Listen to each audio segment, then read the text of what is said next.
Hola, ¿cómo están? Es un gusto nuevamente estar aquí presentando las diversas entrevistas que hemos venido realizando con ilustres juristas. En este caso me toca tomar el uso de la palabra en representación de nuestro rector, el doctor Juan Rabindranath Cisneros García. Yo soy Víctor Amaury Cimental Franco y tenemos el gusto, el honor de contar el día de hoy con una de las más importantes juristas de nuestro país, una excelente litigante, una maestra, profesora de la Facultad de Derecho y de otras instituciones, con una larga, consolidada y exitosa trayectoria, tanto como docente de Derecho, como por supuesto como litigante. Es un honor contar con nuestra querida invitada, la doctora María Elena Horta García. Bienvenida, querida doctora. Muy amable, doctor Víctor Amaury Cimental. Me da muchísimo gusto poder estar aquí, sobre todo en estas instalaciones del Centro Universitario de Estudios Jurídicos. Sé que es una institución que se ha esmerado por compartir la cultura jurídica y de verdad por eso estoy muy contenta de poder compartir algo de lo mucho que nos ha dado la Universidad Nacional Autónoma de México. Pues bienvenida a nuestras instalaciones. Es un honor, insisto, contar con su presencia, porque pues la trayectoria de la doctora María Elena Horta García, quienes tenemos el gusto de contar, el honor de contar con su amistad, le decimos Male, la maestra Male, la doctora Male, es una de las más importantes abogadas, sobre todo en derecho civil y en derecho familiar. Ha contribuido de manera significativa pues a la difusión de los contenidos más importantes de esta rama del derecho. Maestra Male, doctora Male, se han dado en los últimos meses, en los últimos años más bien, una serie de reformas muy importantes en el contexto del derecho de familia en nuestro país. Venimos construyendo, con ciertos vaivenes, con ciertos tropiezos a veces, una serie de modificaciones a los contenidos ordinarios, convencionales del derecho de familia. Se han roto ciertos paradigmas. Los que nos dedicamos a esto, y bueno, el público en general, entendemos que una de las ramas más importantes del derecho es el derecho de familia, los contenidos del derecho de familia que forman parte del derecho civil. Sin embargo, se encuentra o se manifiesta ciertos resquemores, ciertas dudas por parte de los propios operadores jurídicos, y no se diga de la sociedad en general, de en dónde nos encontramos. ¿Usted qué opina respecto de este conjunto de reformas que han acontecido en la materia de derecho de familia? Bueno, fíjese, doctor, que tradicionalmente México fue un país que siempre estuvo a la vanguardia en materia de protección del núcleo familiar, que es la célula básica de la sociedad. Desafortunadamente hubo un impasse, un momento en que se detiene este avance y nos quedamos un poco a la saga, pero ahorita como que estamos retomando nuevamente esta dinámica porque el tejido social, la cohesión del tejido social depende de la solidez de las familias. Sí. Y si no tenemos políticas públicas adecuadas, si no tenemos un procedimiento adecuado también, si no tenemos instituciones claras, protectoras de la familia y de los menores de edad, pues entonces vamos a estar muy mal. Efectivamente, maestro, como usted decía, los que estudiamos hace 30 o 40 años derecho familiar, pues ahora, si no nos mantuvimos actualizados, desconocemos realmente lo que es el derecho familiar, porque ha tenido una vuelta enorme de verdad. Instituciones como, por ejemplo, el matrimonio, que antes pues era la unión entre un hombre y una mujer para precisamente con el fin último de procrear, o sea, de tener hijos. ¿Por qué? Porque así lo requería nuestra sociedad. Pues ahora ya nos encontramos con una definición completamente diferente de que es la unión de dos personas, ¿verdad? En donde ambos se respeten, ayuda, consideración, apoyo mutuo, demás. Entonces es un cambio muy drástico el que ha habido. Lo mismo en el divorcio, que pasó de ser un divorcio necesario, conflictivo, a ser ahora un divorcio sin expresión de causa, en donde simplemente con que yo vaya y diga ya no quiero seguir casado, pues es suficiente para que cambie mi estado civil. Tengo mis yo también.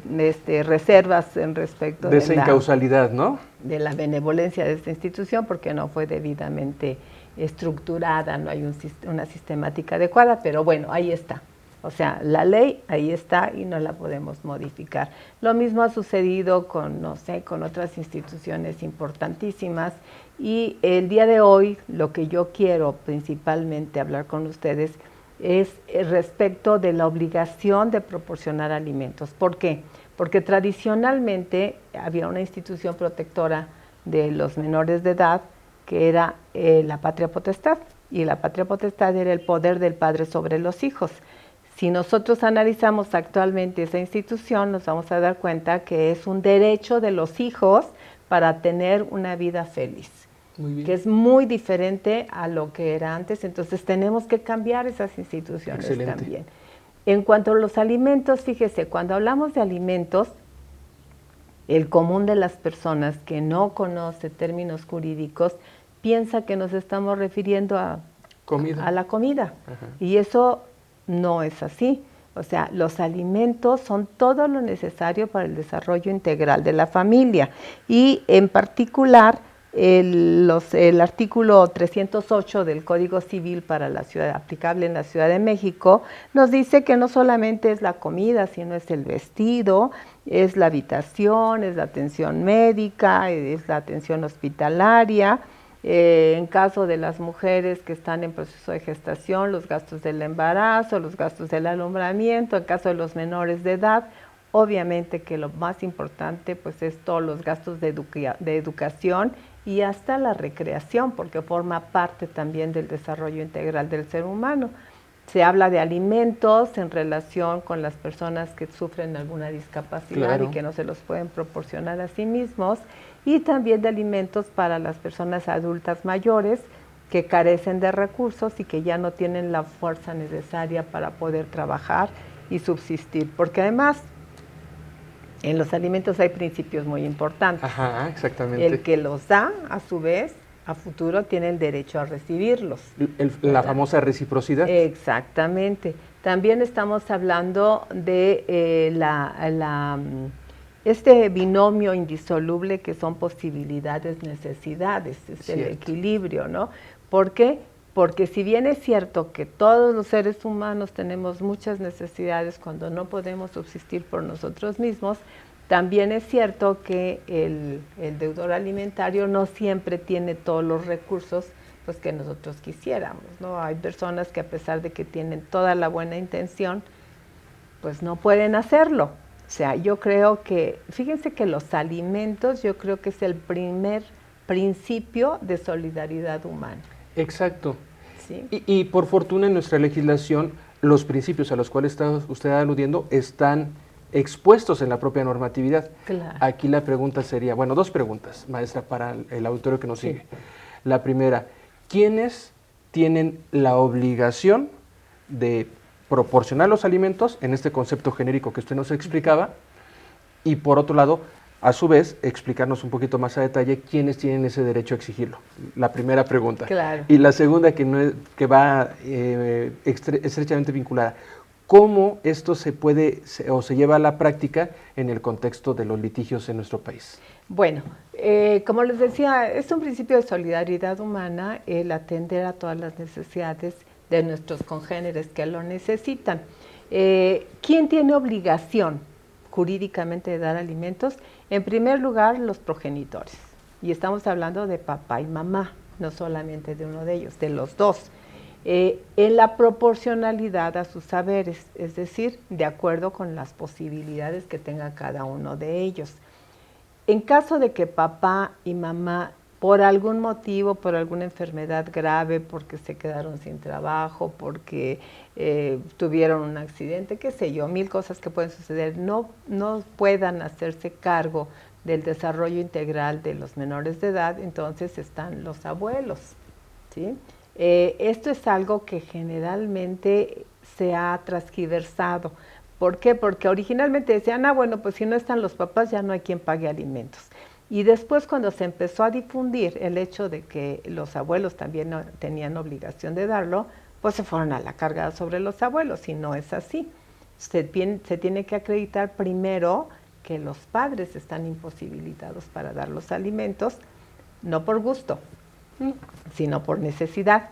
Y en caso de que los abuelos tampoco lo puedan hacer, porque puede ser incluso que ellos también requieran pago de alimentos, claro, entonces se extiende esta obligación en línea recta sin limitación de grados. ¿A qué me refiero? A que los padres tienen obligación de darle de alimentos a los hijos, a los nietos, a los bisnietos, a sus papás, a sus abuelos, a sus bisabuelos, o sea, personas que descienden unas de otras. Y en línea colateral, estamos hablando del parentesco, hasta el 4º grado. Y esto es algo que es desconocido, maestro. Así es. Si los padres y los abuelos y los bisabuelos, o sea, las personas que descienden unas de otras, no tienen esa posibilidad, entonces la obligación se extiende a los tíos, a los primos, a los sobrinos, o sea, hasta el 4º grado en línea colateral.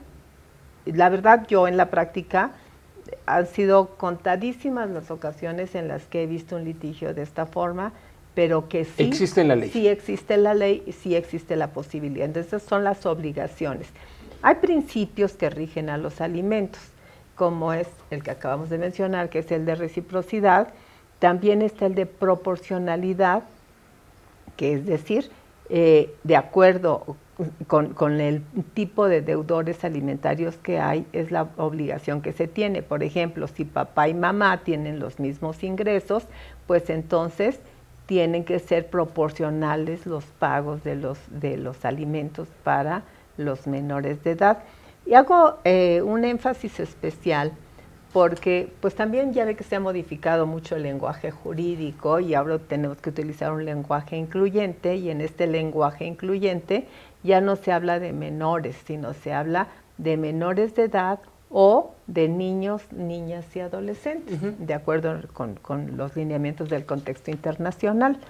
Pero aquí lo básico es que no solamente, o sea, son distintas las reglas para el pago de los alimentos cuando se trata de niños, niñas y adolescentes que cuando se trata de personas mayores de edad que tienen necesidad de recibir alimentos. Los alimentos en relación con los niños, niñas y adolescentes y la mujer que se dedica al hogar como acreedores alimentarios, se presupone la necesidad. Ahí no necesitamos acreditar, oiga, pues es que tengo que comer, pues obvio que tienes que comer todos los días, claro, si te mueres, ¿no? Oiga, es que tengo necesidad de vestirme, pues también, o sea, son cuestiones lógicas, el derecho es muy lógico. Pero cuando se trata de mayores de edad, es decir, personas que son mayores de 18 años, que ya no son niños, niñas y adolescentes, pero que requieren del apoyo de sus padres o de su familia para seguir adelante porque carecen de recursos, ahí es distinta la regla, porque ahí se tiene que acreditar la necesidad y las condiciones adecuadas que se han presentado. Últimamente he tenido muchos asuntos de jóvenes de 19, 20 años que están en etapa universitaria y que de repente, como ya cumplieron la mayoría de edad, el papá dice, bueno, pues ¿sabes qué? Se acabó mi obligación, ya no te voy a dar más. Y los dejan en el aire porque no tienen recursos, están estudiando, son buenos estudiantes. Entonces, ahí lo que se necesita es que ellos mismos le demanden al acreedor, al deudor alimentario el pago de alimentos acreditando, primero, que están en un grado acorde a la edad biológica que tengan, de acuerdo con el Plan Nacional de Educación, y segundo, que tengan un aprovechamiento medio adecuado, ¿verdad? Esas dos son las circunstancias, y esto es pues para todos los jóvenes que luego tienen dudas, pero yo les puedo decir también, este mensaje es personal para los jóvenes, que se saca más con miel que con hiel, ¿verdad? Buen punto, cierto. Mejor no demandemos, sino dialoguemos con nuestros padres o con quien tenga la obligación de darnos alimentos y pues que se den cuenta, ¿no? Que estamos cumpliendo con nuestras obligaciones y que pues ellos tienen la obligación de hacerlo. Ahora, lo ideal es cuando sí se proporciona todo, sí, ¿verdad? Eso es lo ideal. Ni siquiera se tiene que llegar a un tribunal. El problema es cuando se llega a un tribunal, entonces sí está grave la situación porque acaban de sacar una estadística, maestro, que el 70% de los juicios que se ventilan en el Tribunal Superior de Justicia de la Ciudad de México, que es uno de los tribunales más grandes del mundo, se trata de cuestiones familiares. Y en ese altísimo porcentaje, el mayor porcentaje son de pensiones alimenticias justamente. O sea, ¿qué quiere decir? Que nuestro contexto social está atentando en contra de nuestros menores porque no estamos cumpliendo con las obligaciones primarias, que es proporcionarles lo necesario. Y en razón de esto, hace como 10, 15 años, no recuerdo cuánto, se creó el registro, en el registro civil, el registro de deudores alimentarios morosos. Exacto. ¿Sí? Si tú no pagas tu pensión alimenticia, entonces ya con tu sentencia vas al registro civil y en el registro civil se inscribe este incumplimiento. ¿Pero qué cree, maestro? Es que no tenía ninguna consecuencia. Era un adorno, sí, era algo irrelevante. Algo dogmático más que no tenía mayor trascendencia.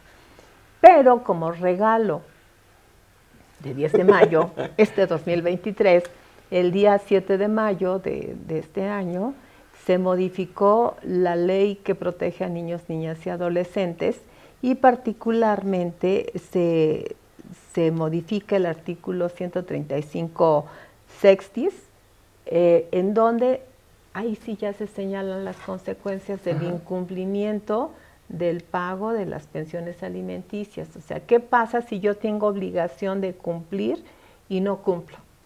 Entonces, ahora sí hay un efecto. Todavía en este momento no se está aplicando porque falta la infraestructura que genera esta ley, ¿no? Y nos dice, bueno, si yo no pago alimentos, ¿qué es lo que va a pasar? Fíjense que aquí hay dos vertientes. Si no pago alimentos porque no puedo, ¿verdad? En esta época de tantos recortes de personal y demás, por más que busco trabajo no encuentro, entonces la sanción no es tal. ¿Por qué? Porque yo estoy haciendo todo lo posible, pero pues no he podido. Ahora, cuando quiero, pues busco la forma, pero doy una aportación, exacto, aunque sea para que coman mis hijos, ¿no? Pero no es voluntario. Pero hay personas que intencionalmente se ponen en estado de insolvencia para no cumplir con el pago de la pensión alimenticia a la que están obligados. Así es. Entonces, esas personas sí deben de tener una consecuencia porque a pesar de que lo tienen, no lo dan. Hace un rato platicábamos con el maestro justamente de que no es lo mismo no querer a no poder, ¿verdad? Cuando no puedo, pues nadie está obligado a lo imposible.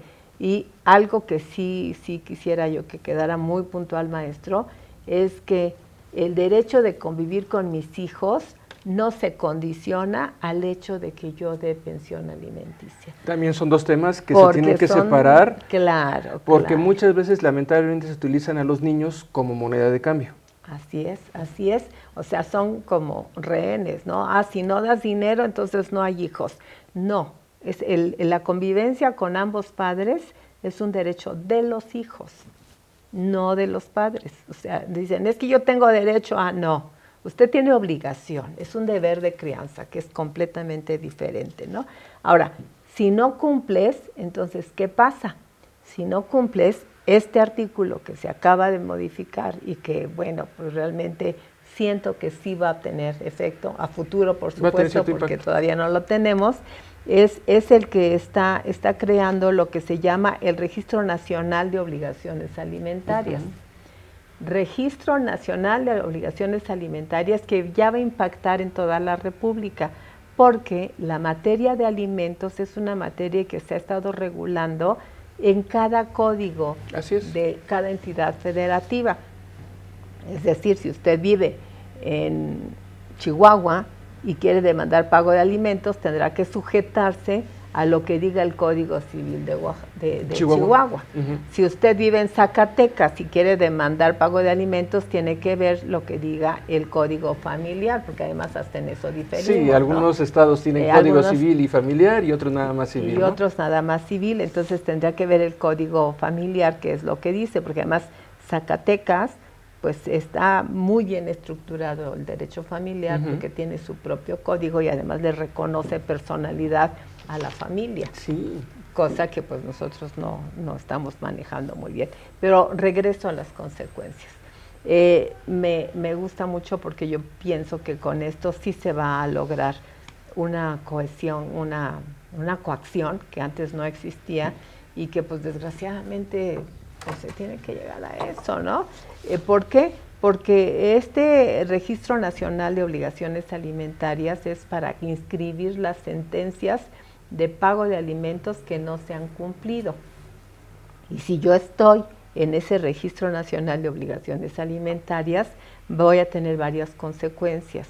Primero, no voy a poder obtener una licencia o un permiso para conducir, es decir, no voy a poder andar manejando por la ciudad libremente. Luego, no voy a poder obtener un pasaporte o algún documento de identidad para poder salir de viaje, para poder salir del país. Y creo que esto también ya es una forma de coaccionar al deudor alimentario, porque, a ver, espérenme, ¿cómo es que me voy de viaje feliz de la vida y no pago lo elemental para darle de comer a mis hijos? Ahora, obviamente que todo esto está matizado según las circunstancias. Si me voy de viaje para trabajar, para generar recursos, es diferente a que si me voy de viaje de placer. Si me voy a Egipto a montar camellos, feliz de la vida, pues eso no va a ser posible. Y luego, también, si estoy inscrito en este registro, no voy a poder participar como candidato a un cargo de elección popular, ¿sí? O sea, cualquier elección popular no va a poder recaer sobre una persona que es un deudor alimentario moroso. Así es, sí. Que ya no estamos utilizando este término de deudor alimentario moroso, sino de incumplimiento de las obligaciones alimentarias. Pero pues al final de cuentas es lo mismo, ¿no? Lo mismo va a pasar con las personas que realicen una actividad pública, ¿sí?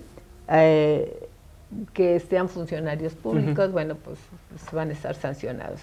Y otro aspecto que a mí me súper encantó es el hecho de que si yo voy ante un notario a hacer un trámite de adquisición de un inmueble o de vender un inmueble, o sea, tanto compra como venta de un inmueble, y estoy en este registro, el notario tiene obligación de consultar si estoy en el registro, y si estoy, no puedo realizar esas operaciones hasta que no cubra los alimentos que quedaron pendientes.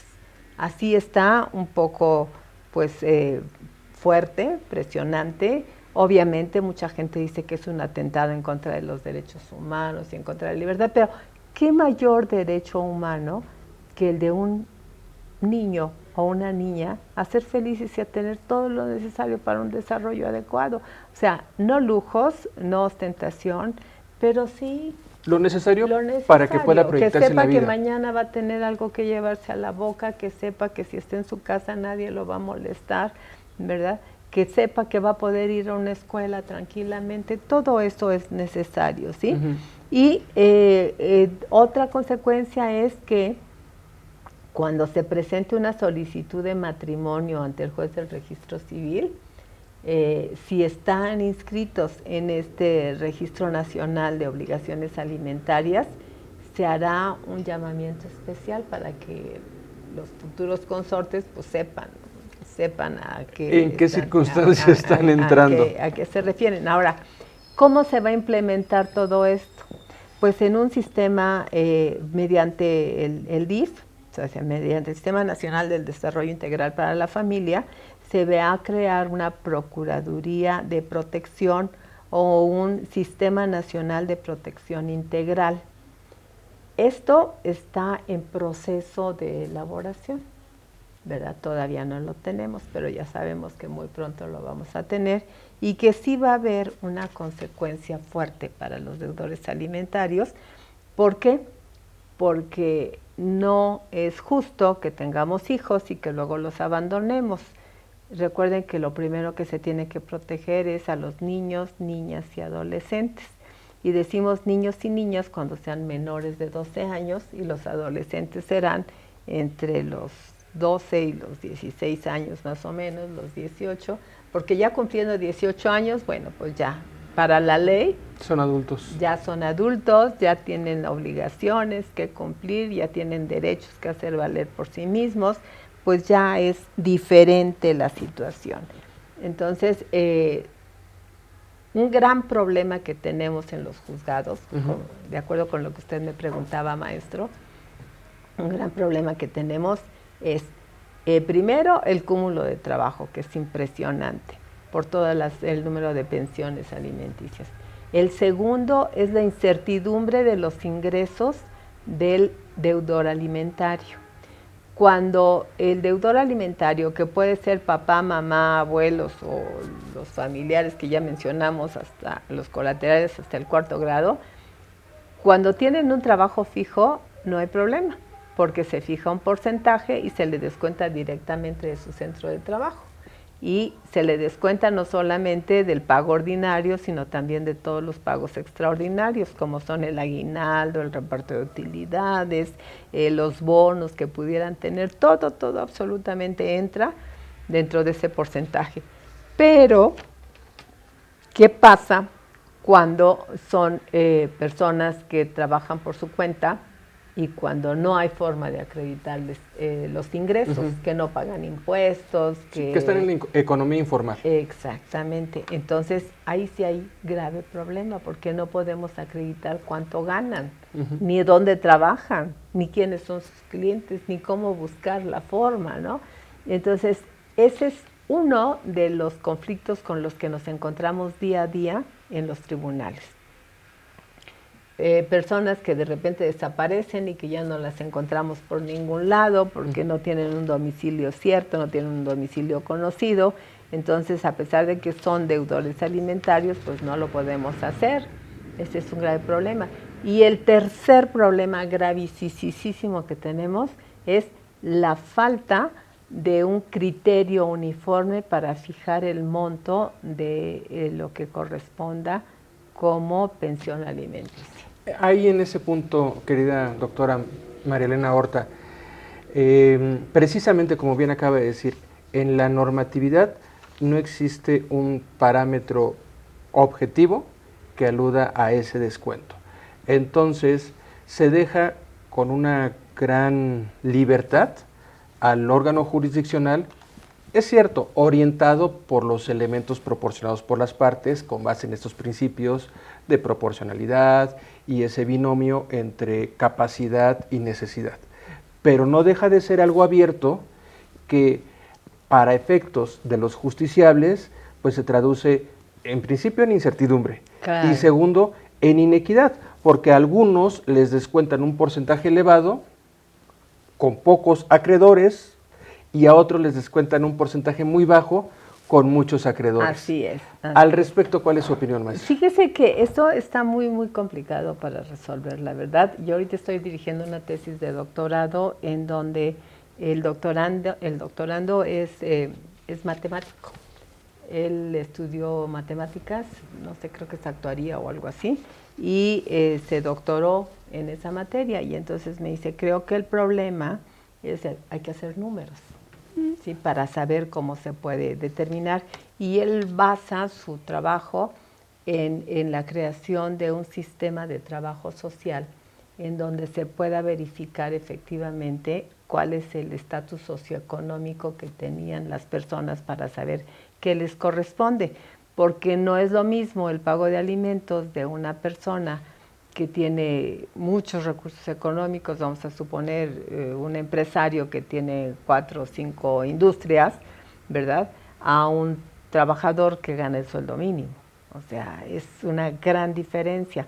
Entonces, por eso hay que apegarnos a este principio de posibilidades y necesidades, y lo que se está viendo es cómo se puede tener certeza, ¿verdad?, de acuerdo con el estatus socioeconómico que se haya tenido.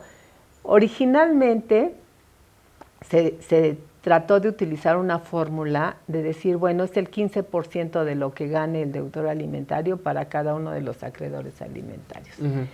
Cuando era un hijo no había ningún problema, cuando eran 2 hijos tampoco, pero cuando tenían 5 hijos, pues imagínense, 15 son 30, 60, 75%, más el pago de la mujer que se dedica al hogar, pues ya el deudor alimentario decía, pues mejor ya no trabajo, pues ya no tengo ni para comer yo. Entonces no funcionó esa fórmula, Después se dijo, una nueva fórmula, se dijo, bueno, como no tenemos certeza, entonces vamos a hacer un análisis de la situación socioeconómica que tenían 2 años anteriores al incumplimiento del pago de la pensión alimenticia. Entonces, ¿a qué escuela ibas? ¿Cuánto gastabas de comida? ¿Cuánto gastaban de ropa? ¿Cuánto pagaban de renta? ¿Qué sé yo, no? Todo esto, y se hacía un cálculo que tampoco estuvo funcionando. Entonces, ahorita es a la libre apreciación del juzgador. Actualmente así se maneja, a la libre apreciación del juzgador. Y el problema es que si el juzgador o la juzgadora hoy amaneció de buen humor, con ganas de ver el mundo maravilloso, así todo color de rosa, ¿verdad? Dice, pues le voy a poner un 50% de pensión alimenticia para proteger a los niños y a la señora. Pero si mañana pues le pasó algo y está a disgusto y dice, pero ¿cómo es posible? Yo he escuchado incluso a juzgadoras que le dicen a las señoras, pues póngase a trabajar y deje de estar pidiendo pensión alimenticia. Digo, es una falta de empatía total, pero bueno. Entonces dice, sí, pues ahora le voy a poner un 5% de pensión alimenticia. Por Dios, pensiones alimenticias de 200 pesos mensuales, no inventen, esto no sirve ni para comerse un bolillo diario, ¿no? Exacto. Son cosas muy, muy difíciles. Yo creo que hay mucho por hacer todavía, maestro, en materia de alimentos. Siento que no está debidamente regulado, pero más que regular el cómo pagar, yo creo que lo que se tiene que hacer es educar para el cumplimiento. O sea, que no me tengan que demandar para que yo cumpla con mis obligaciones. ¿Por qué? Porque solamente en esa forma se va a poder resolver esta situación tan grave que estamos viviendo. Sí, fíjese que coincidiría mucho con usted. En gran medida los problemas del derecho tienen como base, como causa, cuestiones de falta de conciencia. Y en ese sentido, falta de educación, valores, etcétera. Claro. Pero el problema ya está y demanda solución. Y aquí, a final de cuentas, sí requerimos una normatividad que reconozca este problema, que es un problema compartido por todos los partícipes del mismo. La sociedad, cuando es víctima de estas circunstancias. Claro. Los litigantes, pues porque no les podemos en una consulta, a priori, decirle a nuestro cliente, pues mire, le va a tocar tal o cual porcentaje porque es algo muy variable. Y el propio órgano jurisdiccional, olvidándonos de estos casos extremos que existen, como bien dice, pensemos en el juez ideal, en ese juez que busca ser siempre objetivo, equitativo, racional y neutral. De todas formas, ese propio juez, ante las circunstancias diferentes que se le someten a su arbitrio, porque no tiene un parámetro determinado por la propia ley para que con base en ello emita sentencias que se apliquen a un mismo parámetro. Sí, no, incluso cuando se pretende que se hagan los estudios socioeconómicos, nos encontramos con un cuello de botella en el tribunal, que no hay trabajadores sociales suficientes como para poder hacer ese estudio socioeconómico, que tiene que ser un estudio pagado definitivamente por el tribunal, o sea, por el órgano público, porque si están demandando alimentos, pues es porque carecen de recursos, ¿no? Y si se va a buscar un profesional pagado por una de las partes, obviamente que su inclinación va hacia el que está pagando. Entonces, sí es un grave problema social. Hay mucho incumplimiento.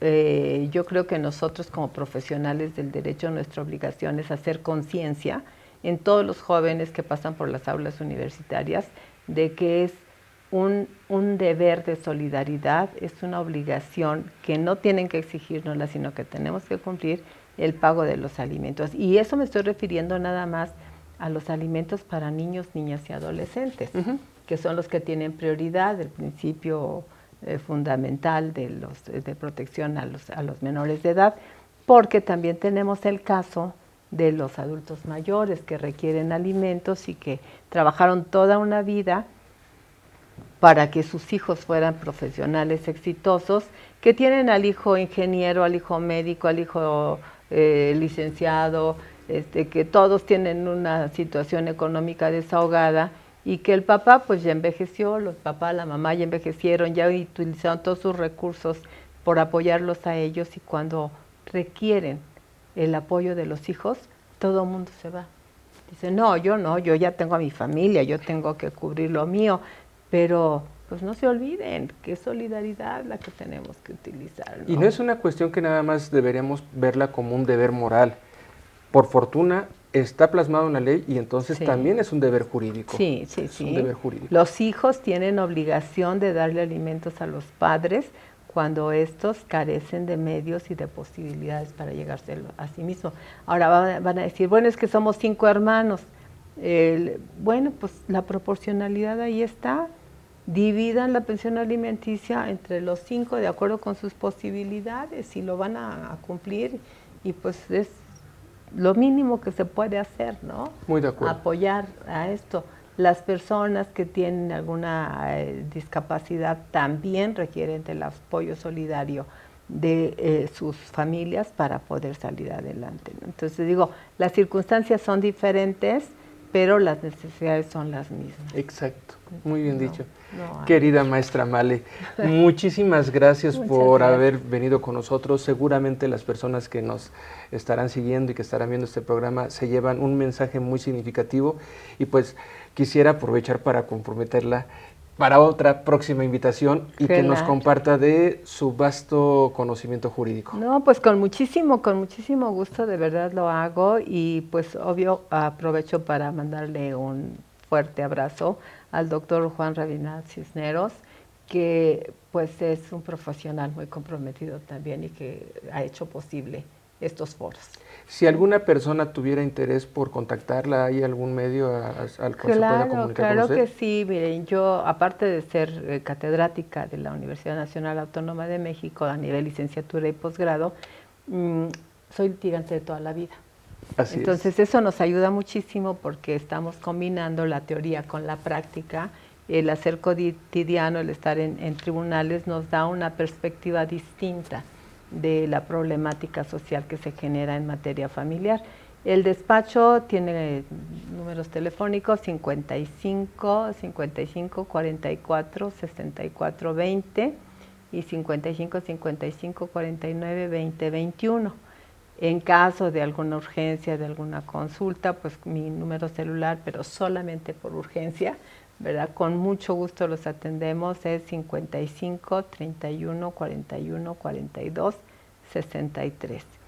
Estas consultas vía telefónica son como parte de un servicio social que nosotros damos, porque ya cuando se va a ventilar un caso en particular, pues entonces sí ya se fijan honorarios, es distinto. Y esto que quede muy claro, porque no vayan a decir que nos engañaron, no, aquí las cosas son muy claras y muy precisas, ¿verdad? Como debe ser, porque todo trabajo merece una retribución. Claro. ¿Estamos de acuerdo? Sí, es un respeto. Querida maestra, pues un gusto tenerla con nosotros. Muchas gracias. Despedimos esta transmisión, este mensaje, y pues hasta pronto.